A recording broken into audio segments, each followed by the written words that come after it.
Change. The word alone can be challenging. How do we get started? Where will the change lead? Don't sit there and worry about it. Be the change. Welcome to Be the Change Radio. Host Christina Bloom has been a professional psychic and spiritual advisor for 20 years, offering psychic and mediumship readings for individuals and groups.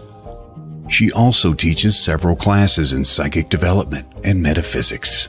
In addition, she is an author who has published 2 books so far and is the co-owner of Moonbow Publications and Productions, LLC. Are you ready for that change now? Here is your host of Be the Change Radio, Christina Bloom.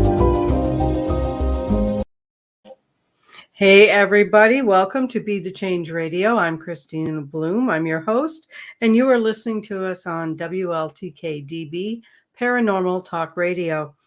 Thank you for tuning in, whether you're tuning in live or are listening to a replay later. I'm glad you're here. And I'd like to start with a few announcements. I've got a few things coming up yet this month. Tomorrow evening, I will be teaching a psychic reading class on Zoom, and you can get that information on my meetup page, meetup.com, One Spirit Connection /events/calendar. And you can find all of my events there. The class tomorrow night is at 7:30 Central Standard Time. On Saturday, I will be in Poynette, Wisconsin at the Holistic Healing Center for their January Day of Wholeness and Light. And I will be there with a few other healers. And I don't know if I'm the only reader or not, but it's going to be a great day. You can find the center on Links Drive in Poynette near the golf course. And on Saturday, January 29th at 10 a.m., again, Central Standard Time, I will be doing a live psychic gallery reading on Zoom, and you can get your tickets and information for that, again, on the meetup page. You can find these events as well as my Be the Change guest lineup on that same calendar on the meetup site.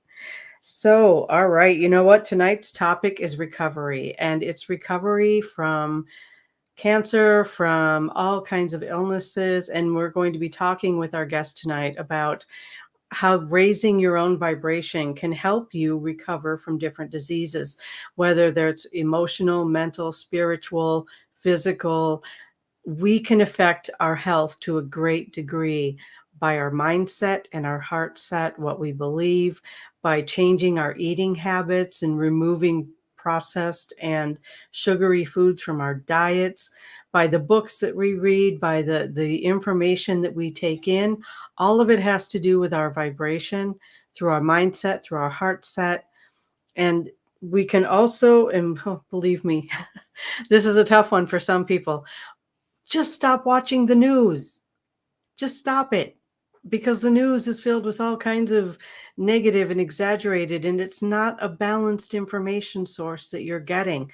And so I have had several people tell me that since they've watched the news, they have so much more peace in their hearts and in their lives. And that is so, so important to our own health. Our bodies will listen to what we tell them. And that's what my guest and I are going to be talking about a lot tonight. Our bodies will listen to what we tell them. You know, have you ever noticed when people say, there are some people who just say, I catch every bug that comes along, and sure enough, they're sick. It seems like all the time. They're just always have the sniffles, or they've got something going on with something or another, and they're just never feeling good. And then you have other people who are like, I'm just really healthy. I don't catch anything. And then even if they do get a cold or something, it just seems like the severity isn't there and it doesn't last as long because we have a lot of control over how our bodies feel. And there's also a cumulative effect. And I have heard that cancer is anger repressed. I've read several articles on that where cancer is just repressed anger that just starts eating away at us and it becomes a physical phenomenon. I am a cancer survivor and I can tell you that is true. It took a lot for me to rise above all of that anger and all of that frustration that I wasn't letting out and I wasn't talking about. And this was many, many years ago, like right out of high school, I was diagnosed with cancer and twice been diagnosed with it. It took me that long to finally understand I have control over this. I can do something about this. I can feel better. And all of my life lessons seem to come when I'm not taking care of myself. There's weird illnesses and all kinds of weird stuff that has come up for me in my lifetime when I'm not taking care of myself and when I'm not watching my thoughts and where my heart is. And I find that to be true with a lot of people in the work that I do. Tonight's guest, and I'm going to bring her on right away because she has a lot to share. She has so much to share with us. And she has used her positive mindset to work to rise above cancer. She's a breast cancer survivor. She's also a life coach, founder of Angelwings Care and Coaching by Rebekah. She has a thriving psychotherapy career. And if that wasn't enough, she's the author of the recently released children's book, Dear God, Please Make My Mommy Feel Better, and co-author of Be Resilient, Stories, Strategies, and Tools to Help You Rise Above Your Circumstances. Wow, that's a lot. All right, let's welcome Rebekah Wolff to the show. Hi, Rebekah. Hi, Christina. How are you tonight? I'm fabulous. How are you? You look great. Thank you. On the men, too. On the men, too. Yeah, you recently had COVID, you said. So, yeah. Wow. But you are here and rising above once again. I made it work. Yeah. All right. Hey, where do you even want to start? You have such a long CV. Like, where do we even start with you? Because you have got so much going on. Well, I like what you said about wellness and how we can raise our vibration a little bit, whether that's like I tell my clients, I'm such a counselor at times, but there's so many different levels of self-care, emotional, mental, physical, spiritual, social relationships. There's a practical level of self-care. And there's layers of each self-care, which makes it more complex. So I like that you said that that we have to take care of ourselves in those many different levels. Otherwise, illness or disease, we're more vulnerable to it to come in. Absolutely. And especially when we're going through some emotional things. I don't know about you, but I find it harder when I'm going through a difficult emotional period. It's more difficult to take care of myself physically. And I think that's pretty common. Well, and it's your emotions, it's physical. It's like a double whammy. Yeah, it really is. It's not as easy. Yeah. Mm-hmm. Yeah. So tell us about your children's book. And I have it right here just so I can show you. This is a Dear God. Oh, is it? Okay. Not used to being on screen, I guess. Yeah, pull it back a little bit. There you go. Yeah, there you go. This is my Dear God, Please Make My Mommy Feel Better. And this is basically a personal take between me and my daughter, who's now 14. But the girl in the story is about age 4, and she finds out her mom has cancer. Oops, sorry. But these illustrations are beautiful, and it's about how to talk to your children. And there's a level of hope and faith. I'm not on the right side. These illustrations are just gorgeous. Yeah, that is beautiful. I myself a really good illustrator. And I think there's so many families impacted by cancer. I just, didn't realize the impact this would have in just my small group of friends, let alone how many people. And you can order it on Amazon as well. So great. Yeah. Great. Check it out.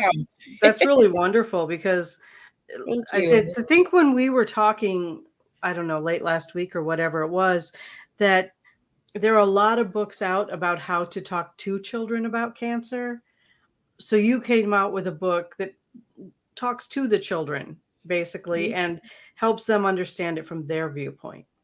Absolutely. And it's from the little girl's viewpoint of her finding out that her mother has cancer.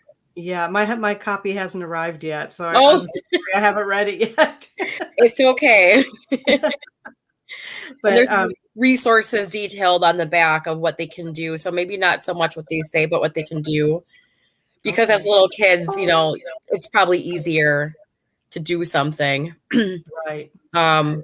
Share, a favorite story, a song, bake them cookies, something of that nature. Right.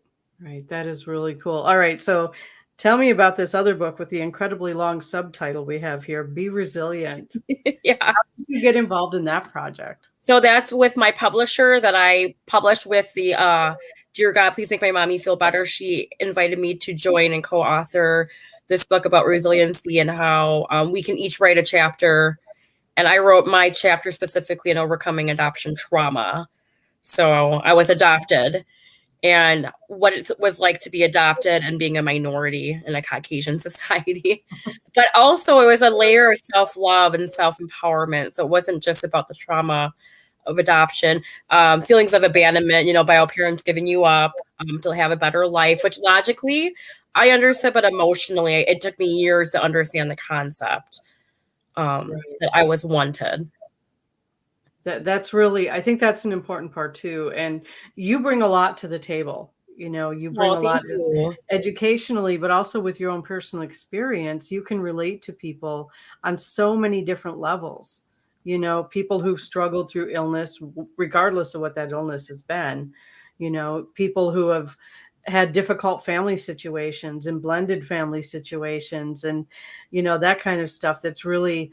And I know your daughter is part of a blended family situation. She might not appreciate me bringing that up, but she is. And so, as a parent on this side of it, you're dealing with that too. Mm-hmm. And so I kind of want to get back to the adoption thing, because I think the phrase adoption trauma is not something we're used to hearing. No, it can really put people off, especially when they don't understand the implications. And it was more about, I was born in the Philippines, and I got adopted by American missionaries to the US. And it wasn't the act of adoption that was a trauma. It was, I was taken away from my family home. I was actually found in a hut and put into an orphanage. And then that orphanage, and I got put with an adoption family. But that the amount of loss an infant will go through, even a young child, you're still going through a loss or trauma, even if you don't remember everything. But it is trauma, and that does impact, even as an adult, your sense of belonging, how you assimilate into another country, community. And not only that, I was a different color from my adoptive family. So it was bad enough being a teenager and then having to look different from all your peers. Right. Growing up in small town Wisconsin. Yeah, in small town Wisconsin. Like, they wouldn't even know where they couldn't even find that on the map if they had to. Right. So that was a very different thing. And in your situation, you're unique. I mean, because small town Wisconsin, it's not like there was a large variety of colors and cultures. So, Goodness, no, not even close. So that made you really unique. And I think that's something that people who live in larger cities or, more diverse cultures or areas probably wouldn't even think about. I was isolated, almost like cancer. Like, I was a minority, and then I was a minority by myself. And then having cancer at 27, when a lot of my peer group they weren't going through cancer at 27. I was going through cancer at 27 with a 2-year-old and married, and had to stop working 2 jobs. So, I mean, it was like a direct hit when that stage 3 cancer diagnosis came along. Yeah, that is a huge hit. A huge hit. And I think that's about the time I met you, when you were going through. Yeah. Yeah. Probably. been so long. Right, right. I just remember your daughter being very little. She was a toddler. Oh So yeah, now she's a yeah. teenager, so yeah. And she's amazing. I have met your daughter, and she is just an amazing young woman. She's very insightful and intuitive, and she's just an amazing young lady. And I hope that she is indicative of teenagers. She is an amazing girl. She is. Mm-hmm. Inside and out. Absolutely. Absolutely. So we were talking about, and I have some other notes here. I have wrote down a phrase that you said, and it's self-soothing is a high skill. Can you talk about that? Can you tell us where that came from or how you? Yeah. So in my work, in my line of work, I work with people and trying to change their mindset. And one of the first things I try to teach them is affirmation work. And they're very resistant with affirmation work. Well, why do I have to say this phrase if I don't believe it? They're very just not understanding. And I usually tell them all, there's going to be times in your life where you're going to have to overcome a lot of stuff and you're going to have to learn how to cope. And you yourself have to learn how to self-soothe in that time frame, because you might not have someone sitting right next to you holding your hand talking you through it. And so that's where that phrase came in. But it's a high level skill. It's not, when we're saying phrases yourself, I'm going to be okay, I can make it through, I've been strong enough before. Yeah, they sound cheesy. I understand that. But that's building your self-esteem. It's building your self-confidence in yourself. You're not tearing yourself down in the process. So for some people, they need to talk to themselves that way. And that's that strong mental care. One of the self-cares that we talked about earlier. Right. And it is huge self-care. I mean, affirmations have been paramount in getting me through some pretty difficult things too. I remember one time I had this notebook and I just started writing, like, just whenever one popped into my head, I would just write it down. And I had 150 of them or 152 of them at some point. And then my notebook got wet. Oh, gone. Oh no. And I was like, oh, it took me so long, it took me months to create that list. But you know what? The benefit that I got from doing that was huge. And it's subtle and it takes time, it just builds over time. And I think that we live in such an instant society that the people who think it doesn't work are basing that on the fact that it didn't work the first time they said it. Yes, I agree. Yeah, it's really, I don't know. I don't know. Well, I do know why, because we have the world at our fingertips. We can literally pick up a phone and look up anything we want to know, right? Right. So, but it's because you're right. That instant gratification kicks in. And so right, it's easy exactly. Yeah. And we just have to get used to the fact that it can take time to unwind the old messages and then wind in the new messages. And do you see that with people where they just get frustrated because things don't happen quickly? Oh, all the time. That's why they come in for counseling a lot.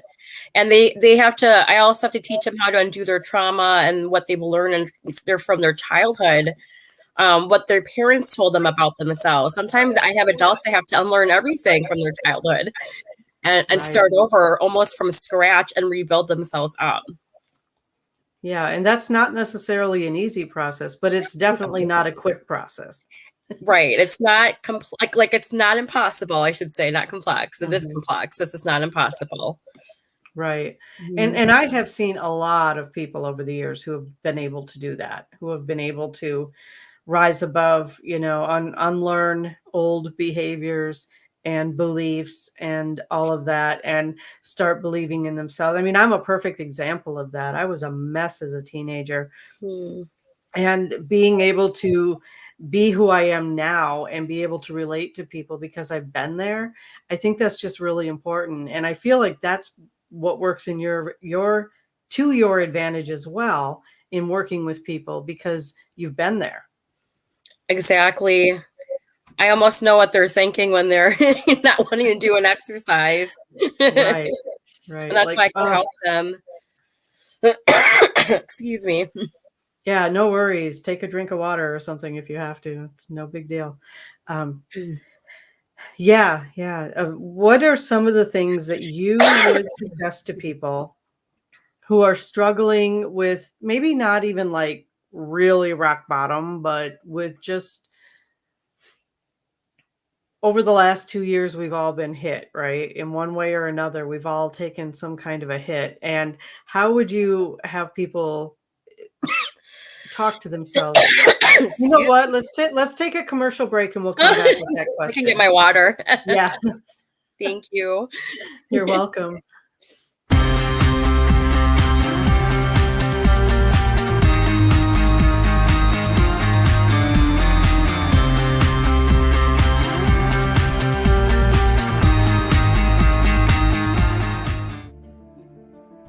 Looking to launch your new masterpiece? Then try something new with Moonbow Publishing and Production. At Moonbow, we have a strong desire to serve authors in a powerful and meaningful way. After all, you poured your heart and soul into your writing, and we fully understand and respect that. Remember this: you will own the copyright to your work. You will have the final say on your work before being published.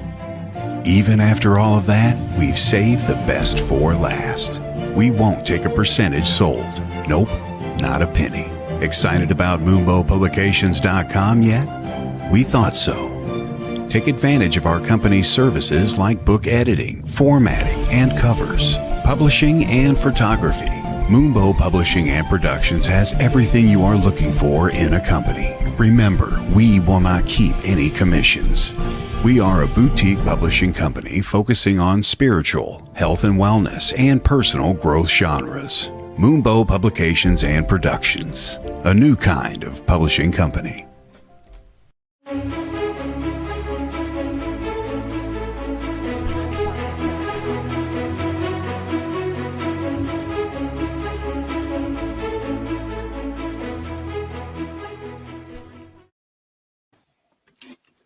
"22 minutes past the hour." Welcome back, everyone, to Be the Change Radio. I'm here with Rebekah Wolff, who is, wow, she's everything. She's an author, she's a counselor, she's a life coach. We got a lot going on here. Are you got your water? Yes, I have it next to me. Awesome. Now I think I need to drink mine. All right. Another commercial break. Another 20 minutes from now. Yeah. Right. So when you're going through the recovery from anything chronic or potentially life-threatening, like cancer or addiction or anything like that, what are I looking at the notes from last week, and what are some of the skills that you can develop to help you get through something like that? Yeah, you know what? And it's okay to have a bad day. Like, I don't want to make it seem like when you go through trauma to be blinded and not, you want to honor your feelings. So if you're feeling sad, if you're feeling angry, honor those feelings, let it pass, like release them. But just know that there is going to be a better day, and then there are tools that you can do. I think an easy one that most people can relate to is probably gratitude exercises. So for people that aren't well versed in the affirmation work, having them focus on one thing that they do appreciate each day, it does make a difference for mental health. It can get people out of depression, actually. But having something that they love. I know when I was going through the thick of cancer treatments, it wasn't like I was really enjoying life like to that degree of, but I had to find something I had to like enjoy in that day. So chemo treatments were actually really good for me. Like I survived it, but I would get like milkshakes and gummy worms. My family would treat me like the best candy or my favorite kind of snack.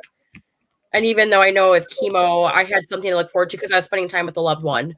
So if it wasn't a family member or friend, someone was spending time with me at the fusion room for 4 hours while I was eating my favorite snack. So in a weird way, I had to like make the most out of my situation. It's not going to be ideal. Right. But I find if you find at least one thing that you could enjoy in your day, that goes a long way. Very good point. Very good point. Yeah, gratitude is really the foundation for everything.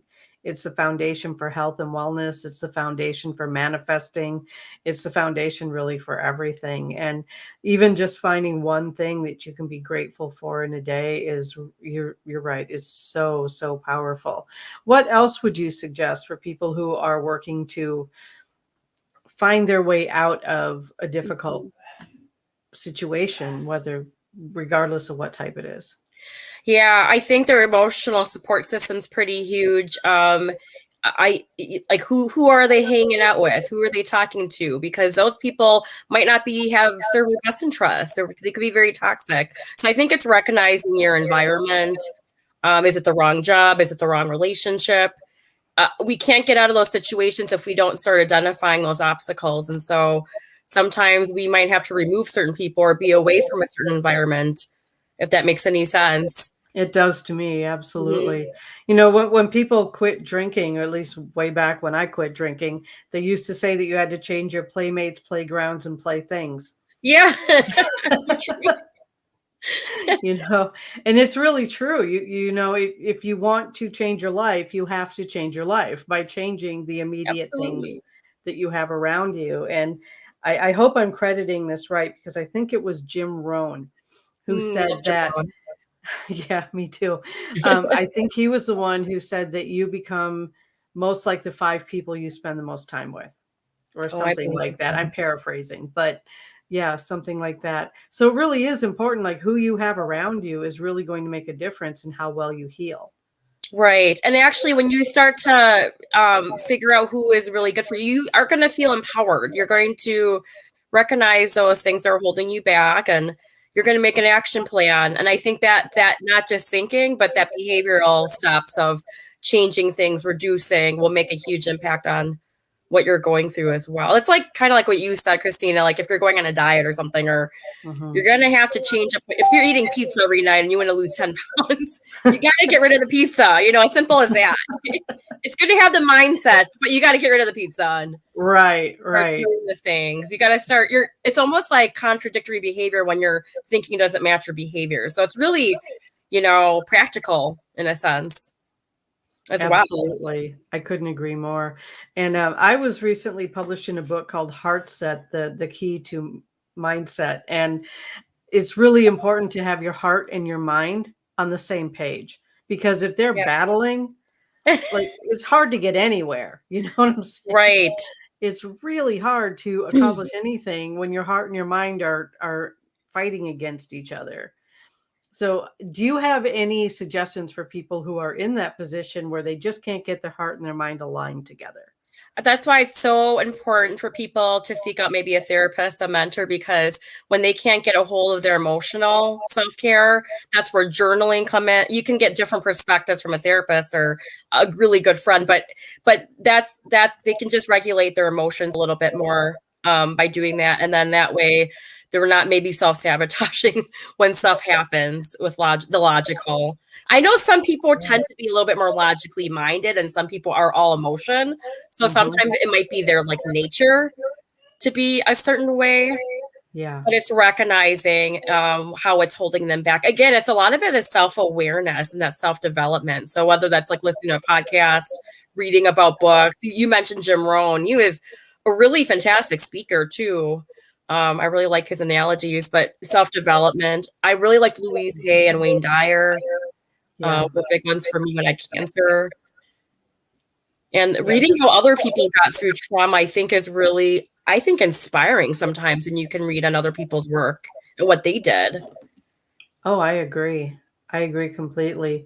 There's the whole idea of tell your story, because your story can become part of someone else's survival plan, and I just think that's really important, that we can be open and share. And I don't know about you, but I grew up in an environment where open and sharing was not okay. Like, it was just not, you just don't open up and share, and you don't tell people what's happening in the house, and you don't talk about your feelings. And I have to say that since I have grown up and unwound all of those beliefs and been able to learn how to share and how to speak and how to take care of myself and be open with people, it has made a huge difference, not just in my life, but in the lives of people that I touch, in the work that I do, by being able to be open. That vulnerability piece is huge. You're opening, a layer of yourself to other people where they can relate to you and you can relate back to them. It's a safe spot to be with someone emotionally when you're both vulnerable. Right. And vulnerability is not a weakness in my world. No, it takes a lot of guts to be vulnerable. It really does. It really, really, really does. Yeah, it takes a lot of courage. So, like I said, I met you when you were going through cancer treatments. And were you already going to school to be a counselor at that point? No, I actually got inspired because of my cancer experience to go get my degree in counseling. Okay. And what can tell us a little bit more about that? How did that come about? Yeah. So when I was going through cancer, I don't know if I even shared this with you, but I won a trip to the Hay House convention. They opened up a shaker. I forgot what it's called. Shakers. Oh, that's not right. Shakers, okay. movers, like a writing, speaking conference, and they had like the best authors in the world and speakers in the world to teach average people how to be writers and speakers. And this is back in 2011 when I wrote an essay about how I had cancer and I really wanted to come in and meet and come to it. And they like lifted the tab for me. So they're just like, just get on a plane, come here, but you can come for free and come all weekend. And so I did. And I met Louise Hay. I met Cheryl Richardson, who authored a lot of self-help books. And I met a ton of like spiritually like-minded people from across the globe. And they were all trying to be writers and speakers. And so it was really my type of crowd. Yeah. I wanted to be a writer really bad back in 2011 before I ever actually wrote anything. Right. So I think it was being stir crazy from having cancer treatments, because when you're under chemo, like we're facing isolation and quarantine with coronavirus, but a lot of cancer patients have already faced a lot of that quarantine and isolation with their own illnesses. So I went through an isolation period where I wasn't around many people because my immune system was so low. So during that time frame when I was down, I really wanted to like do more with my life and make more of a purpose. And that's how I wanted to counsel. And then when I went to that, by the time I went to that conference, I really wanted to change the world because it was so inspiring and they gave me so many tips. And I kept a lot of the information, I guess, in my head. And I never really went away from it. I knew it took time to build a success and get in the direction, but it really motivated me to start working with people with trauma, just because I was going through it. And I started mentoring a lot of cancer women going through treatments and surgery. So I actually did a the reconstruction. I was a mentor for Freight reconstruction women patients. And then a couple through Stillwater support group out in Waukesha. I was a young women's support group. And I was also mentoring teens at risk at the same time. So between all my mentoring experiences, that really snowballed into getting my master's in that counseling. That's amazing. Thank you. It's amazing sometimes what it takes to get us to our purpose. Yes. But that's what I wanted to share, because I thought of it when we were talking. A lot of people don't change their mindset unless they really have to, unless they get so uncomfortable in life and their life is just like falling apart like a taco, and they're like, maybe I should start working positive thinking. So a lot of time, or I get cancer, I should start really changing how I feel. And I'm joking aside, that's kind of human nature. We just don't change, and unless we're forced to. And that's kind of, with cancer, I don't know if I would have gone that route necessarily with counseling if I didn't have cancer. Right. Mm-hmm. Right. Yeah. I totally get that. Yeah. It's, when we were talking last week, I said, I've had all these weird, like life-threatening illnesses or whatever, and a bunch of near-death experiences. And wow. And it like you, it was like, that's what it took each time to get me to the next level.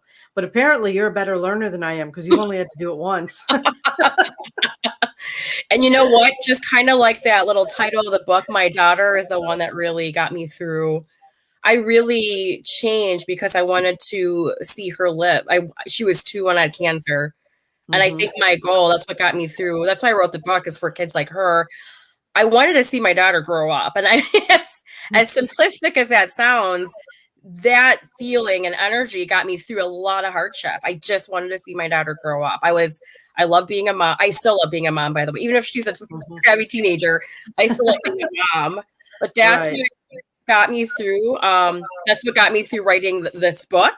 It was for that little child that, you know, their mom's life might be cut short because of a big illness. And I just didn't want a child to have to feel isolated or feel alone or don't feel like there's no one else in the world that can relate to them. So I know how I felt being isolated at 27 with breast cancer, stage 3.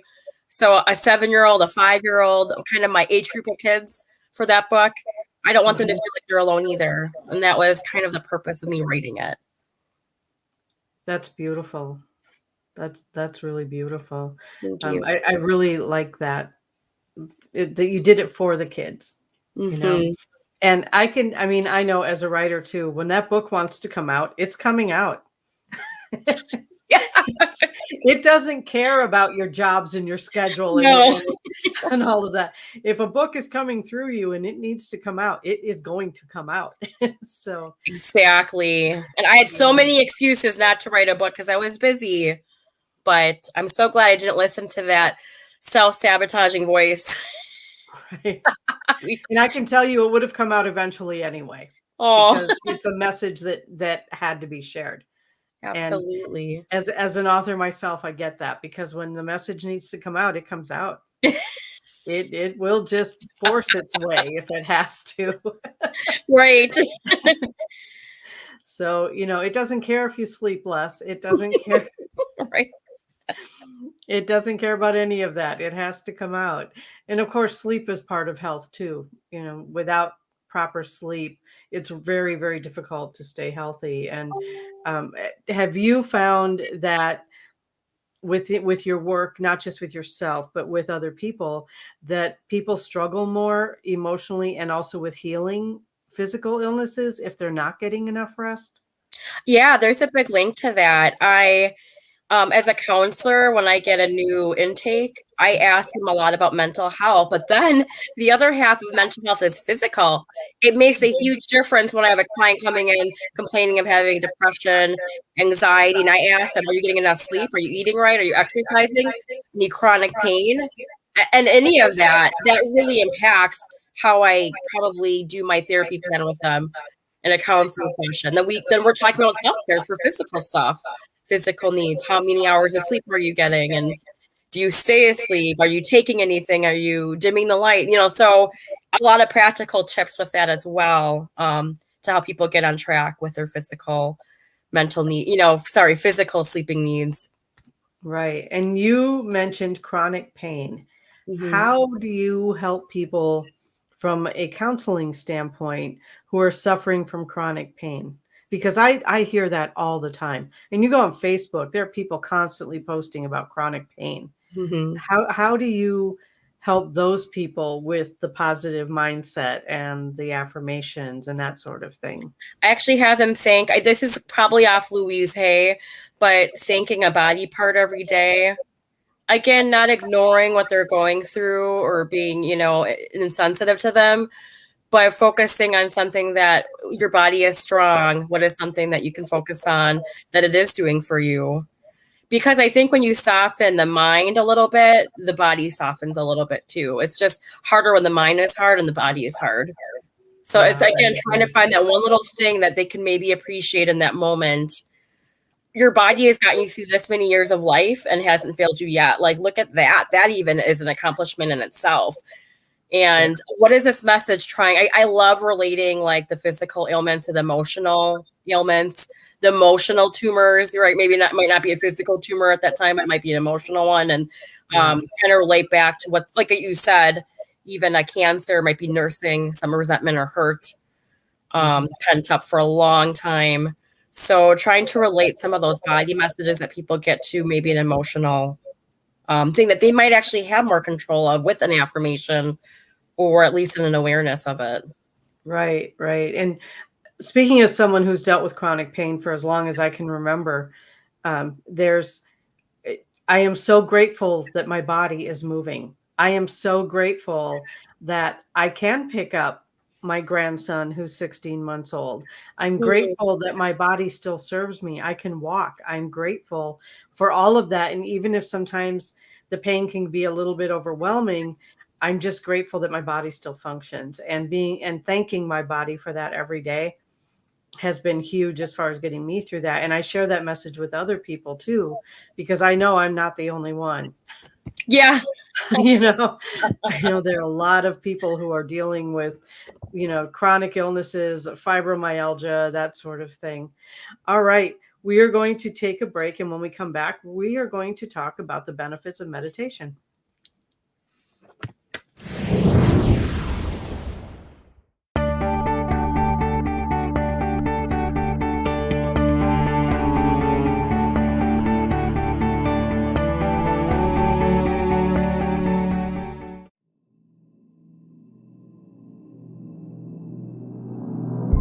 Meet Nicole Strickland, one of the leading San Diego paranormal researchers. Nicole offers a gentle and humble approach to working with spirit energies. Being the founder of the San Diego Paranormal Research Society, Nicole is no stranger to the unknown. Due to Nicole's vast knowledge of the paranormal, she is widely sought after for speaking engagements on topics like Children of the Paranormal, Paranormal Investigation 101 and 102, History of Spiritualism, and more. Not only does Nicole research the afterlife, but also writes about it, and is the author of several books pertaining to the paranormal and its history. She has appeared on television shows like My Ghost Story, Travel Channel's Famously Afraid, Good Morning San Diego, and more. Have a conference or event coming up? Contact Nicole on her website, authornicolestrickland.com. That's authornicolestrickland.com.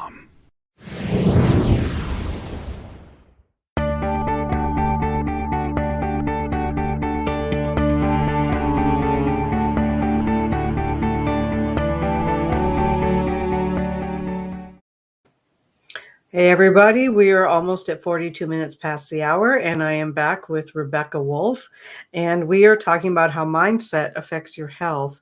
And to add to that, or maybe come at it from a different angle, meditation. Where do you stand with meditation? Do you teach people how to meditate? Do you suggest it? Do you have different resources that you use? I do suggest it actually as a counselor all the time. Suggest a lot of people like the Calm app. I'm not sure if you heard of that one. I have, yeah. Okay, that's a really popular one, and that's global, like worldwide, that people like. I teach about like even just being held if they can't sit still, because I have ADHD clients, that they can even take a meditative walk outside in nature and just be, that way if they have a hard time sitting. So I'm not an expert in meditation, but I do really encourage it with the people I do work with. I do feel like there's benefits to it.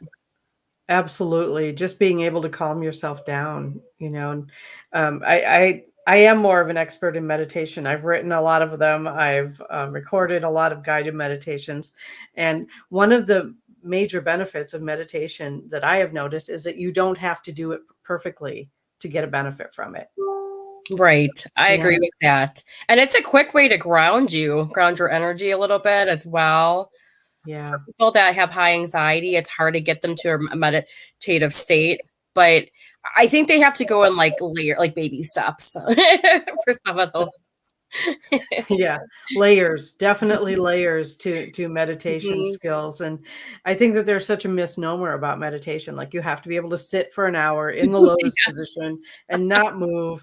And no, if the position that you're sitting in is so uncomfortable that it distracts you, find a different one. Find a different position, because that's not going to be helpful to try to force your body to do something it's not comfortable doing. Exactly. And there's so many guided apps and meds and meditations out there nowadays that you could probably find one for every interest. Absolutely. Absolutely. I know that one of them that I really like, and I find it on YouTube, is Binary Beats. I don't know if you've ever listened to that. I have at night. Yeah. Oh, helps me sleep like a baby. I love it. Is that the 528 Hz frequency? Right. Yeah. Like the different hertz effects different people. And And that part I'm not an expert on. I couldn't speak on that, but I should probably find somebody who can, because I think that'd be an interesting show. But I agree. The walking meditation, just being out in nature Right. is so helpful for some people. And let me just set everyone's mind at ease. You don't have to stop thinking, because for most of us, that's not even a possibility. The idea is just to let the thoughts float by and not grab onto them and start playing with them. That's the whole idea, is to not grab onto them and start obsessing on a thought that is going along. You know what I mean? Mm-hmm. Observe, but don't engage. Exactly. Thank you. Observe, but don't engage. That's a much better way to say it. Right. Hard to Definitely. do. It can be really hard to do, especially when you're not used to doing it, you know? And then I have other people, because of the work that I do with readings and metaphysical teaching and that sort of thing, that the people who are going along, right, you know, they're doing really well, and then all of a sudden it's like, I can't get there. I can't get where I normally get when I meditate. And I'm like, yeah, it's a cycle. We all go through it. And just, I really think that just being able to talk about these things, whether it's meditation, whether it's mindset, whether it's feelings, whatever it is, just being able to talk about that and hear somebody else say, yeah, that's not unusual. You're not doing it wrong. It's okay. I think that's so important, that we can support each other like that.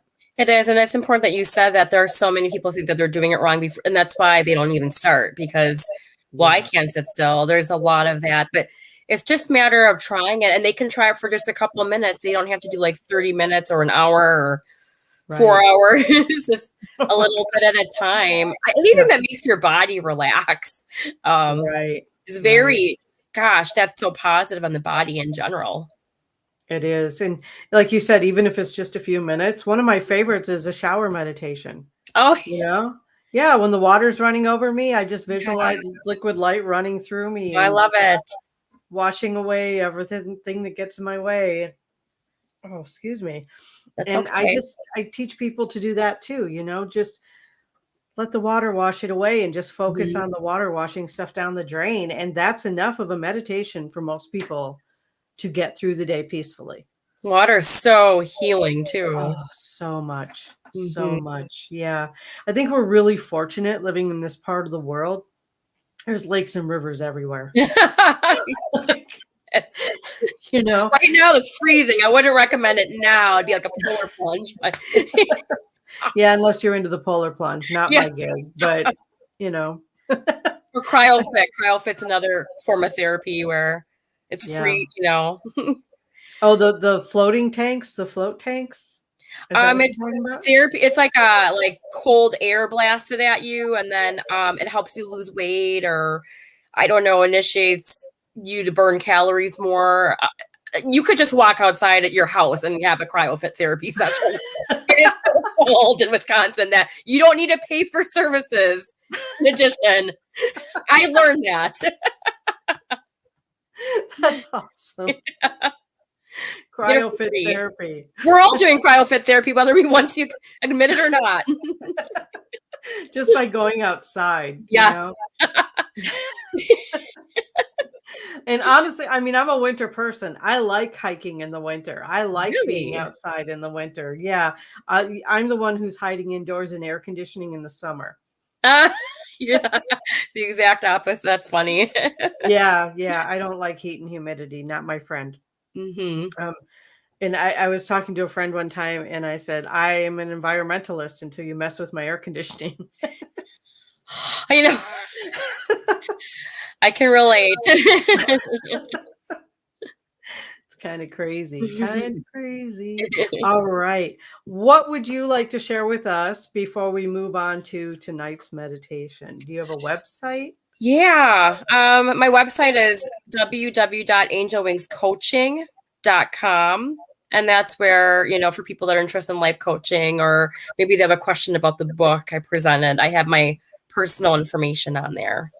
Okay, I'm just going to type that into the chat here so that we can get it up on the screen. Yeah, absolutely. And it was www.angelwingscoaching.com. Angel Wings Coaching. Coaching. It's like I've never typed. I know, it's a long one. It's all good. I mean, some of mine are really long URLs too. So there it is. We have your thing up there. And before we move on to tonight's meditation, if anyone has a question for Rebekah, please just feel free to put it in chat and we can pop that up for her. And there was something else that I was going to ask you. Okay. If someone is interested in doing like online counseling, how would they find the resources for that? Are you talking in general or particularly where I work online? Particularly where you work online. I'm on a place called BetterHelp. So BetterHelp is like probably rated number 1 as far as the online therapy platform, but they can just Google it and sign up. It is really easy. And we have, I think, attached to like partnered up in 40 countries. It's international. Wow. So I have like clients in 16 countries right now, in addition to my Wisconsin clients. I'm at a private practice, but I work for BetterHelp online. So BetterHelp is amazing. So online, just www.betterhelp.com. Yeah, and it's really reasonable too. I mean, the price of it is, compared to regular therapy, is really reasonable. And it's you can do it from your home or from your phone or your computer. So that's really it's layered in a phone, a video, or a text session. So I have clients. I think phone is the most popular for people, but whatever is your comfort zone. I love that. I love that too. It's made our society more manageable, especially with the pandemic. So much more manageable. Yeah, absolutely. So I am going to do the meditation for tonight. You are certainly welcome to hang out and I'll just stay and watch and participate. Yes.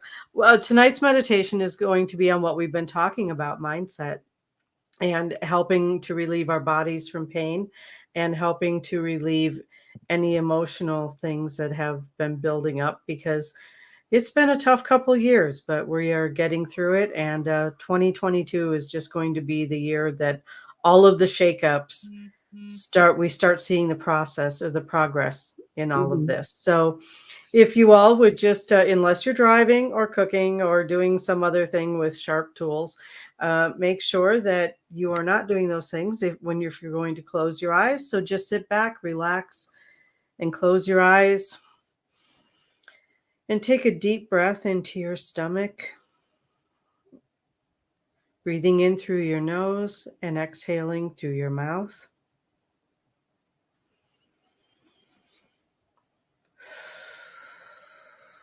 Letting your shoulders relax each time you exhale.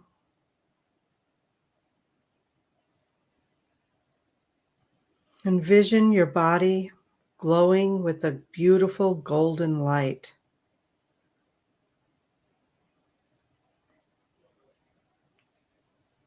Maybe starting in your solar plexus in the center of your body. Just envision the beautiful golden light. And as you inhale and exhale, the light grows, filling your torso, moving up into your shoulders, down your arms, and likewise moving down into your hips, down your legs, moving up into your head, filling your whole body to your fingertips and the tips of your toes with a warm golden light. And as you breathe, inhaling and exhaling, the light gets brighter And as the light gets brighter, your muscles relax more, releasing any pent-up pain that you're holding on to, and allowing any emotional or mental frustrations to just flow out with your breath as you exhale. And just allowing any physical pain to leave through the tips of your fingers and the tips of your toes. Just feel it draining out and sending that pain either into Mother Earth to be muted or off to cosmic recycling in the universe to be transformed into positive healing energy.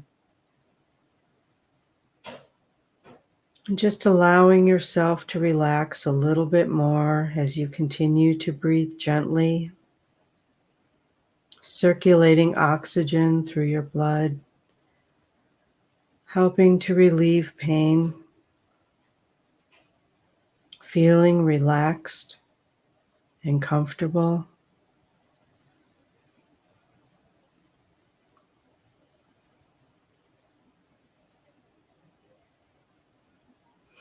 I'd like to thank everyone for joining us this evening. It's been a pleasure having you here, Rebekah. Thank you for joining us. Thank you for having me. It's such an honor. It's an honor to have you here as well.